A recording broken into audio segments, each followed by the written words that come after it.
2628조 200억 원 길바닥에 돈 뿌렸다. 이게 무슨 말일까요?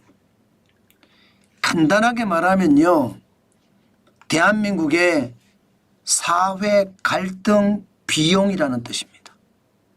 길바닥에서 으쌰으쌰 하면서 뿌린 돈이 여러분 적어도 2628조 200억 원이라는 뜻입니다. 한번 보실래요? 네, 당국대 분쟁해결연구센터가 분석한 내용이에요. 대한민국의 유형별 갈등 비용을 보면 와, 심각합니다. 1990년부터 2022년까지 이때까지를 보면 모든 분야에서 대한민국은 갈등 천국입니다. 그야말로 갈등이 안 일어나는 곳이 없습니다. 지금 33년간 갈등이 일어난 곳을 한번 보세요. 교육, 환경, 지역, 계층, 노동, 특히 이념 갈등은 진짜 엄청나죠. 이념 갈등은 1981조 2,500억 원이나 뿌려댔습니다. 연간으로 따지면 연간 60조 원이 뿌려지는 거예요. 네, 이 갈등 비용을 어떻게 계산했느냐? 참여자 수 곱하기 1일 법정 근로시간 8시간이죠. 최저시급 9,860원 계산했습니다. 갈등 지속시간 이렇게 곱하니까 1981조 2,500억 원. 저는 참 웃긴 게 대한민국에서 왜 이념 갈등 비용이 이렇게까지 많이 나오냐 이거죠. 제가 언젠가는요, 진보는 대한민국에 있지만 좌파는 대한민국에 있어서는 안 된다 그렇게 말씀을 드렸는데, 그래서 제가 진보라는 단어를 많이 썼지 좌파란 단어를 거의 안 썼거든요. 그런데 최근에는 좌파란 단어를 많이 쓰죠. 실제 좌파가 많습니다. 진보가 아니라 좌파예요. 사회주의 생각을 가지고 있는.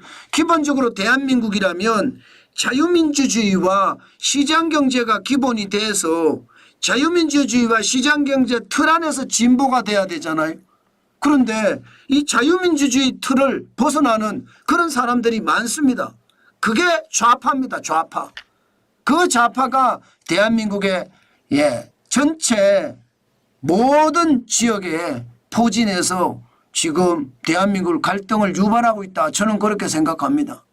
그러니까 이념 갈등 비용이 1981조 2,500억 원이나 되죠. 노동도 만만치 않습니다. 노동도 306조 8,400억 원이에요. 이게 이념 갈등하고 맞물려서 노동이 계속 톱니바퀴처럼 움직여가니까 노동 갈등 비용이 늘어나면 이념 갈등 비용이 그만큼 늘어납니다. 왜? 노동이 좌파로 물들어 있거든요. 그래서 심각한 겁니다. 참 안타까운 것은 계층 갈등인데 이 계층 갈등도 192조 4,100억 원이나 됩니다. 야, 이것도 만만치 않죠. 지역 갈등은 많이 줄었습니다. 76조 5,800억 원으로 많이 줄었어요. 과거 같으면 영남, 호남에서 지역 갈등이 굉장히 심화됐었는데 이것은 많이 줄었습니다. 환경 갈등도 많이 줄었습니다. 워낙 말입니다.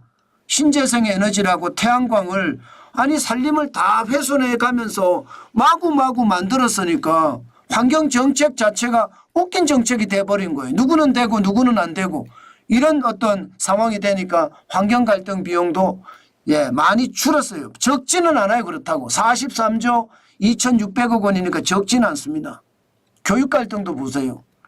정교조님 해서 교육 어떤 분야에서도 이념 갈등이 많이 조장이 되잖아요. 그 바람에 27조 6,800억 원의 갈등 비용이 있습니다. 참 우리나라는요, 이 갈등 비용에 엄청난 돈을 뿌려대고 있는 거예요.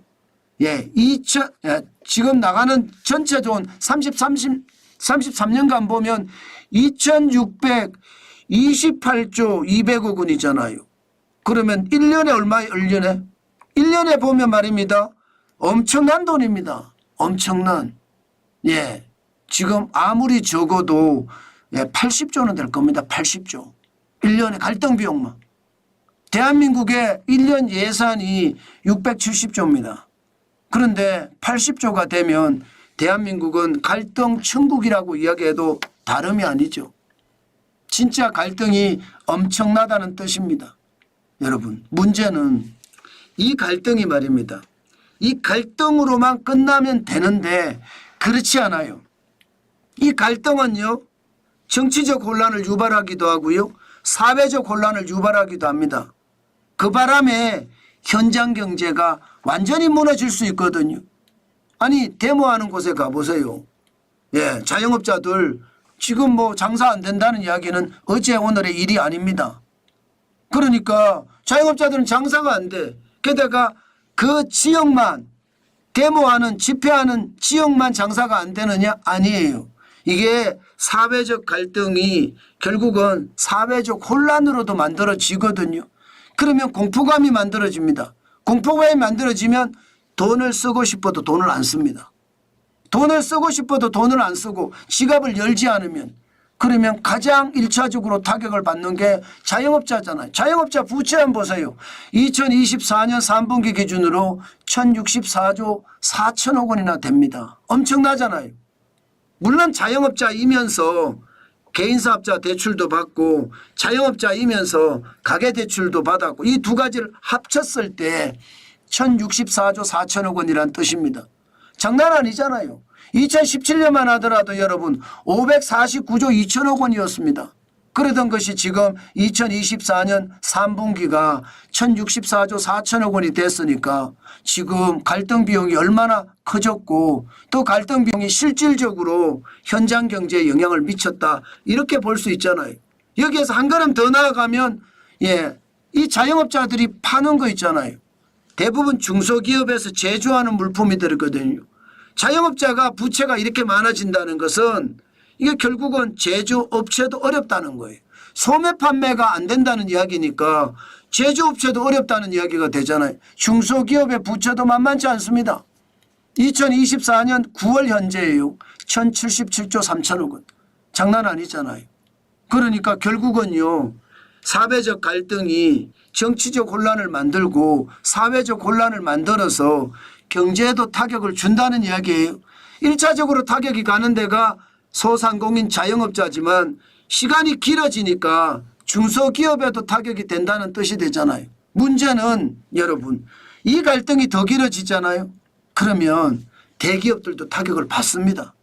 대기업이 타격을 받을 때 대한민국은 최악의 상황 돈이 된다는 거 이야기 말씀을 드렸잖아요. 그러면 결국 말입니다. 길바닥에 돈만 뿌리는 것이 아니에요.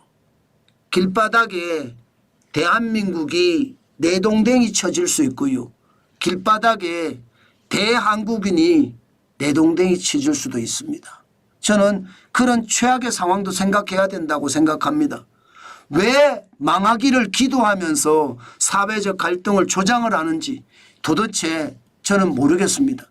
왜 정치에 대한 욕심이 많아서 모두가 영웅이 되고자 하는지 그 이유를 진짜 모르겠습니다.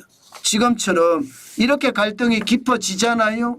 그러면 대한민국은 그 어느 때보다 힘든 그런 상황을 맞을 거다. 저는 그렇게 분석합니다.